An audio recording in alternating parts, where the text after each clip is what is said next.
Hey, what's going on, guys? Making a quick little video today on how to spawn your pan cyan. Now, a lot of people like to think that pans are more difficult than cubenzes. And I guess in some ways that's true, but in some ways they're easier. Overall, what I think intimidates people is the fact that they can't just stay at one temperature and they don't self-automate themselves. They require some pretty strict parameters, I guess you'd say. But really, when it comes to pans, I don't really look at it like growing the mushroom is actually more difficult. I look at it like once you get your area or your fruiting chamber dialed in, it's operating that versus focusing on the mushroom so much. Example, you've got to have, between 80 and 85 degrees is optimal, with 95 to 99% humidity at all times, while giving it fresh air periodically throughout the day, like a good amount of fresh air, without sacrificing that heat and that humidity. So you have a little bit of a challenge, right?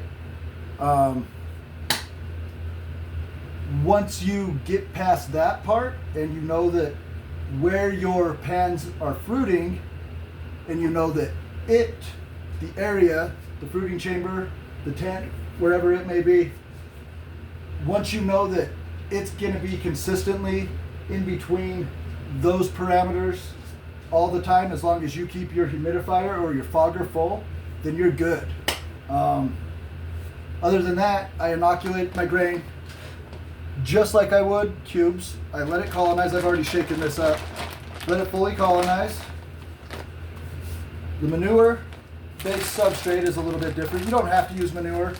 I think some do better with, some don't need it as much. So I do six quarts of core, 2 quarts of vermiculite, 1 quart of straw, 1 quart of horse manure. And that's plenty for anything I've ever done. Oh yeah, and also the 5% gypsum or azomite. So, I'll be showing you guys how I spawn these. So these are the trays. These things are warped. They're so fragile, man. They get warped just in the hot water from the sink, but I've used these lots of times. You want to drill holes in the bottom of these, because when they're in the chamber, the humidifier is going to cause these to fill up with water, and it needs to be able to drain. So they need to be on a rack and able to drain. So the bottoms, always drill some holes. I like them small so that if there's ever a problem, it's more easily contained. I can just remove whatever. So, here is my grain spawn.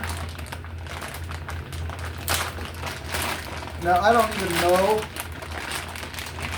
the exact ratios of what I put in these pans, in these trays, because I've never measured. I've always just used my hands. But if I would have to guess, I'd say that's a quart and a quart. So I'd do 1 and 1, meaning one quart of substrate, 1 quart of spawn. But that's just a guess. Whatever it is you're using, make sure you're measuring. I like to go to about a 1 and a 1, but I'm just going to eyeball it. If it's important to you, go ahead and measure, or you can just do it like me.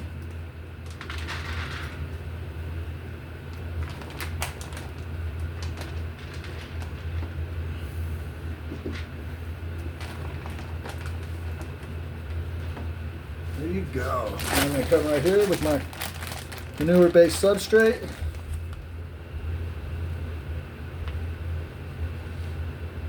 And I don't mind having my pan cyan substrate a little bit wet. The reasons why is because these things like it wet, man. Some of them will grow when it's literally bogged down with water. It's like full of water. You'll notice that if you get into them for long enough. And get to see a few different things happen while you do it. I'm going to have a lot of extra spawn, so I might offer up some of this. I might throw some of this with some of this in a bag together, let it colonize, and offer it up to sell it to somebody for a good deal. This is Florida Pan King from Julian Matucci, by the way. I mean, one clone from when I originally acquired the culture from him, so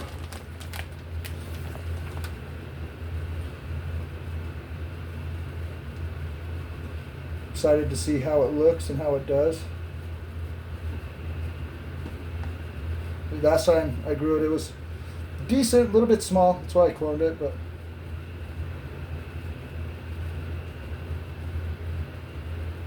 that could be caused by a number of things. So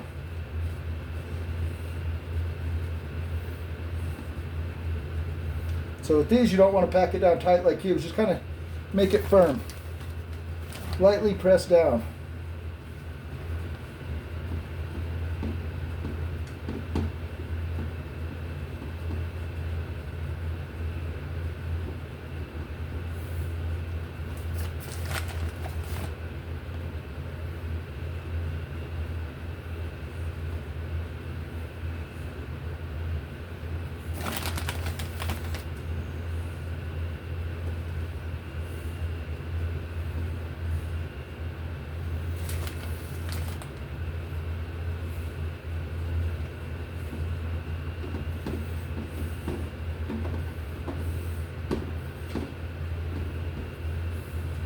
Now they are more prone to contamination, so I do advise if you're going to do pans, do it in front of flow hood when you spawn your trays.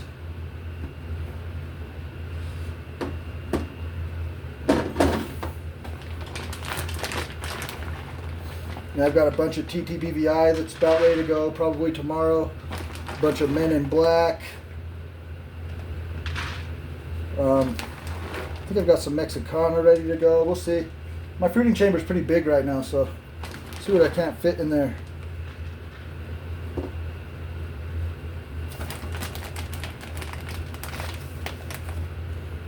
Love the smell of horse shit in the evening. Love it, love it, love it. Just kidding. God, that's sick.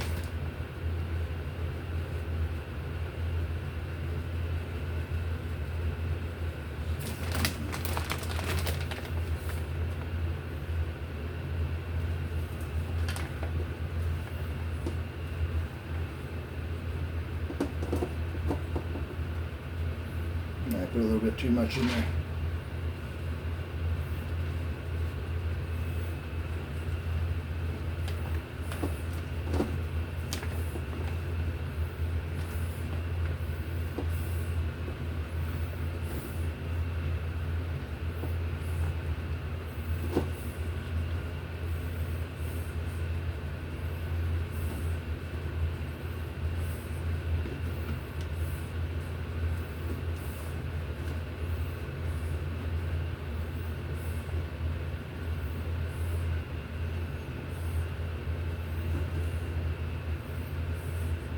If you guys have ever eaten pan cyan, know there's a big difference between cubes and pans. You know, in my experience, cubensis are inherently dark. There's something about them that's kind of sinister. I don't know if that's the alkaloids or the organism itself. They just can be bitter at times, but pans are very gentle, but very heavy. They're almost like acid or molly combined with shrooms, you know? Very, very euphoric trip. Very different. Much lighter body load. It's not heavy. It doesn't make you want to go to sleep the way cubes do. Doesn't make you all yawny and cranky. Man, these cubes these days are getting fucking potent. They're up there with some of these pans. I mean, that's undeniable.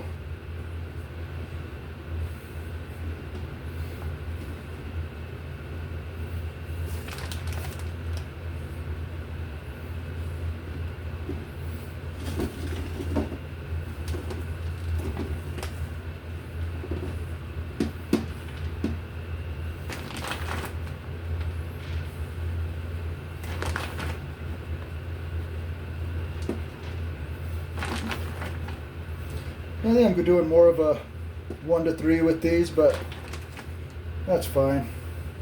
As you can see, there's a good amount of spawn in each one, so.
I have a feeling this is going to be a really good run. You know, when you just have that feeling when you're vibing with the booms and they're telling you everything's good. Sometimes how you know, like, man, I'm fucking up somewhere. I don't even know where, but I just have that feeling. Don't have that at all.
Now here's an important part. Okay, so this here, I've got some extra, right? What's a boy to do? I've got some extra poop too. Well, I mean, might as well save it, right? I don't want the grain to go bad. It's been open. I'm gonna go like this and dump it in here with my leftover substrate.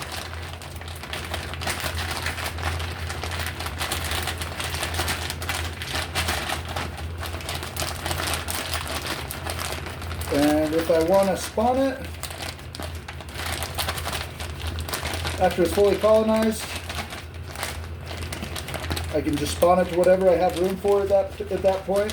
I gotta save some room for my other stuff too, so. Or I can just toss this bag in the fridge and save it for a rainy day. Or might offer it up. Get that bad boy all mixed in.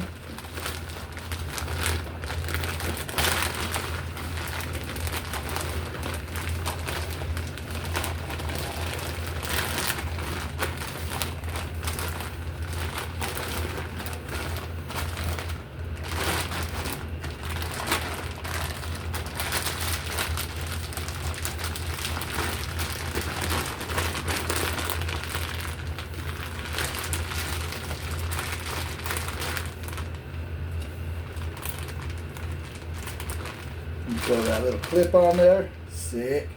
Alright guys. So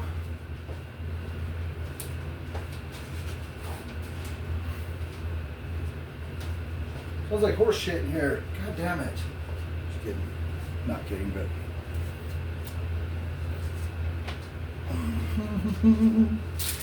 so last step.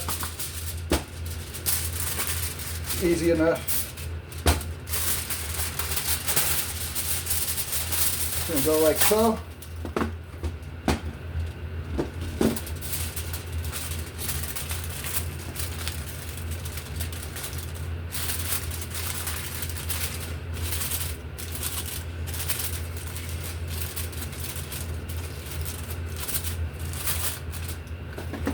And I like to also cover the bottom because the holes that we drilled make me paranoid. Remember guys, I'm paranoid. Good thing. Just because I'm paranoid doesn't mean that I'm not being followed, eh? Doesn't mean I'm wrong. That's all I'm saying. Like so. Do. Yeah. Right.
Now guys, when you're storing these, you want to keep them warmer the way you normally would a cube. But 74 degrees is fine.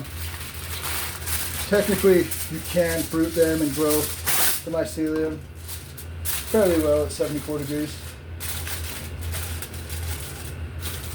You're going to do much better at higher temperatures. You can get up to 90, range between 80 and 90 degrees. Man, you're killing it.